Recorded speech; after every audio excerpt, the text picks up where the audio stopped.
Solar power active. Active solar power uses growing technologies and innovation to capture the sun's energy for use. The beginning of such technology can be traced back to the mid-1950s. It started in Bell's laboratories in the United States. The use was largely limited to powering satellites in space. But when an oil crisis hit in 1973, it expanded its uses into private sectors. The amount of energy from the sun that falls on the Earth's surface is enormous.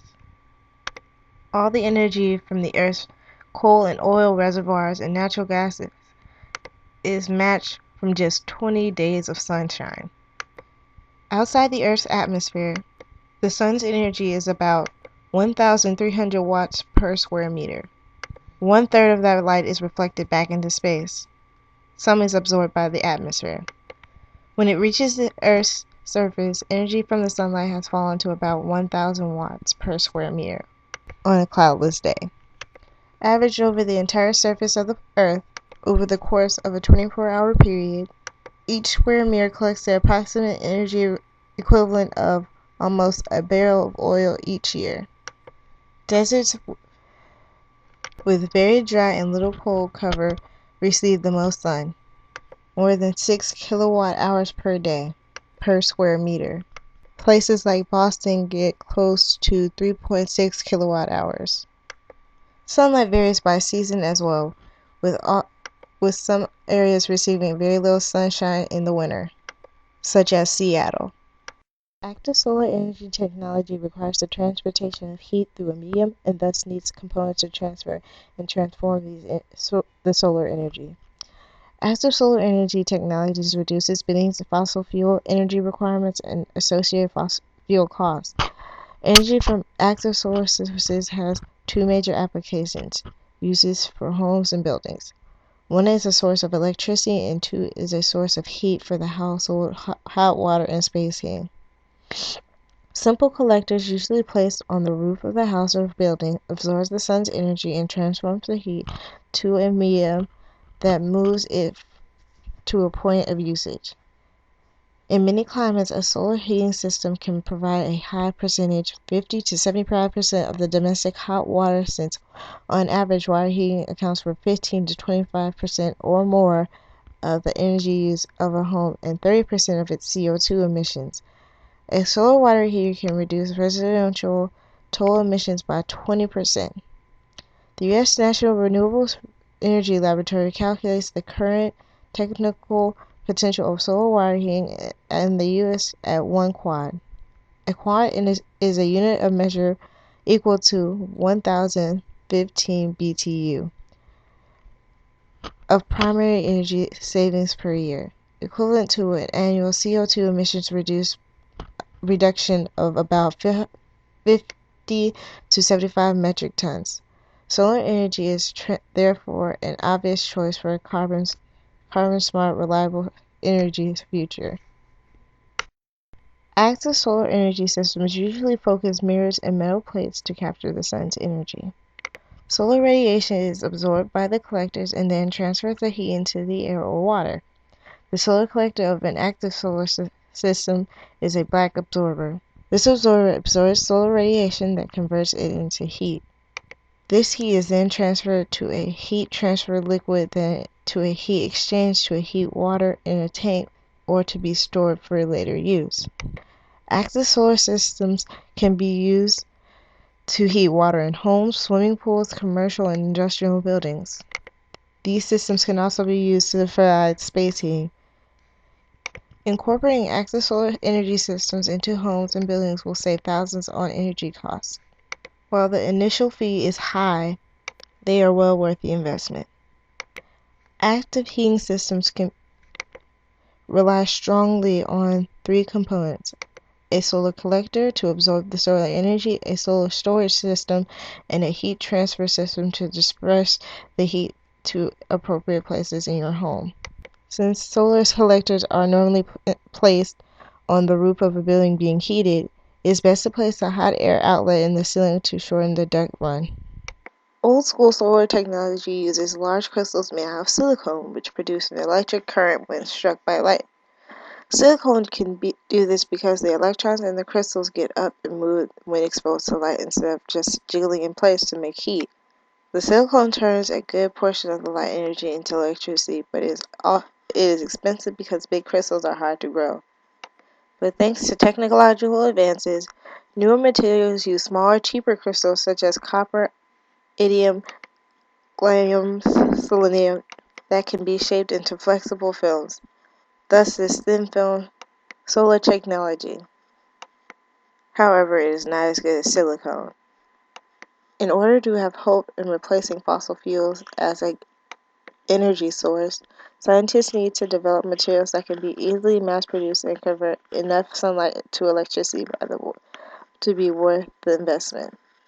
Active solar energy technology requires the transportation of heat through a medium and thus needs components to transfer and transform the solar energy. Active solar energy technologies reduces spending fossil fuel energy requirements and associated fossil fuel costs. Energy from active solar sources has two major applications, uses for homes and buildings.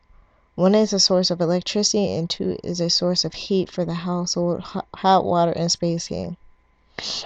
Simple collectors usually placed on the roof of the house or building absorbs the sun's energy and transforms the heat to a medium that moves it to a point of usage. In many climates, a solar heating system can provide a high percentage, 50 to 75% of the domestic hot water, since on average water heating accounts for 15 to 25% or more of the energy use of a home and 30% of its CO2 emissions. A solar water heater can reduce residential total emissions by 20%. The U.S. National Renewable Energy Laboratory calculates the current technical potential of solar water heating in the U.S. at 1 quad. A quad is a unit of measure equal to 1,015 BTU of primary energy savings per year, equivalent to an annual CO2 emissions reduction of about 50 to 75 metric tons. Solar energy is therefore an obvious choice for a carbon-smart, reliable energy future. Solar cells, or photovoltaic cells, known as PV cells for short, can be found on many small applications like calculators or even spacecrafts. They were first developed in the late 1950s for the use on space satellites. They are made of silicon. When sunlight strikes the solar cells, they are knocked loose. They move towards the treated front surface, and an electron imbalance is created between the front and the back, and when the two surfaces are joined by a connector like a wire, a current of electricity occurs between the negative and positive side. These individual solar cells are arranged together in a PV module, and the modules are grouped together in an array.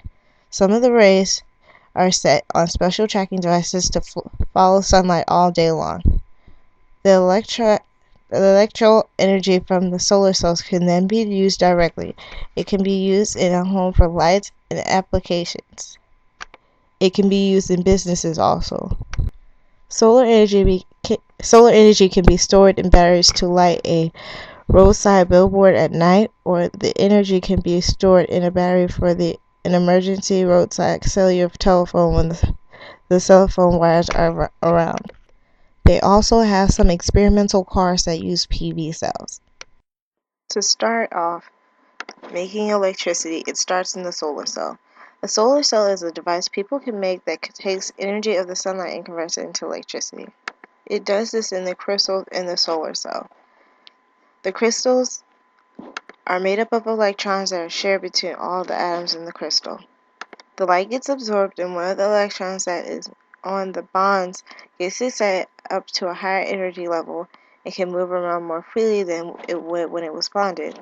That electron can move around the crystal freely, and we get current.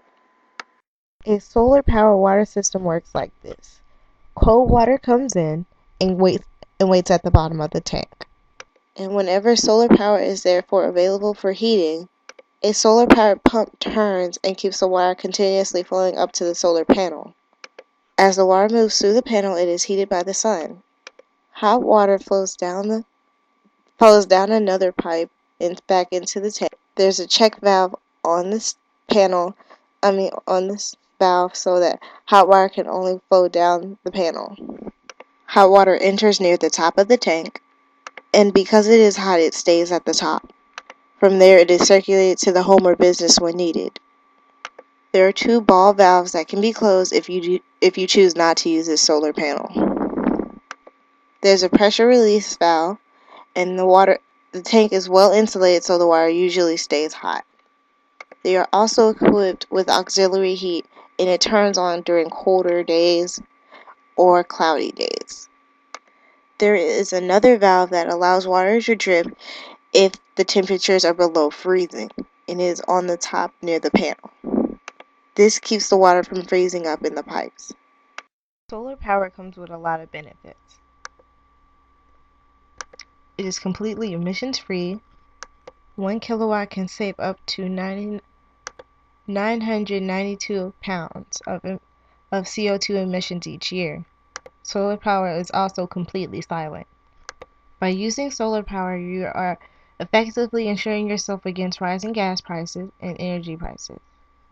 And through net metering, your electric meter will run backwards if your PV system provides more power than you use at any given time, putting money in your pocket.